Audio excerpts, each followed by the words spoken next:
As we take a look at the temperatures outside right now, if we had some rain, it would definitely be in the form of snow or a precipitation, I should say, if we had precipitation, because temperatures are near or below freezing. We are dropping these temperatures pretty rapidly because we have the lack of cloud cover to insulate us. Any high clouds that we are seeing will continue to exit, and you can already see that happening, so we're relatively clear outside right now. High pressure, that started to inch towards us today, and that's why we had such a beautiful day and a nice night.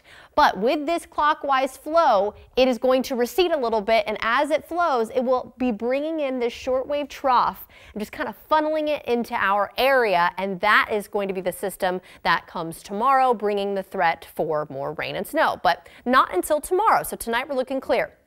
As we get into tomorrow afternoon for that early morning commute, notice how most of us are staying dry.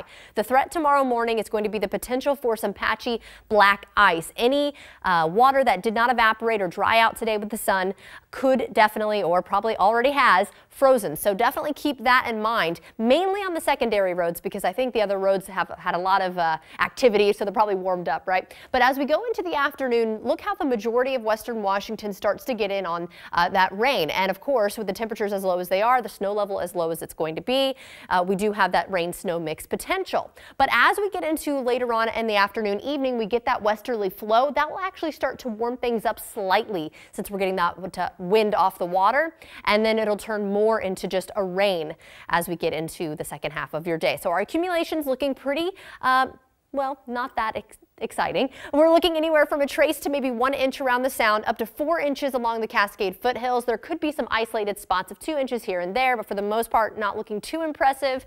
Here's a look at the mountain forecast for tomorrow. Mix of snow showers there, as well as those clouds increase throughout the day, and that snow level bumping up to 200 feet. That's actually where we're going to see the majority of the accumulation. Now, as we go into the next 7 days, notice how each day we gradually warm a bit. So tomorrow is going to be the last day of frigid below freezing temperatures as you're waking up.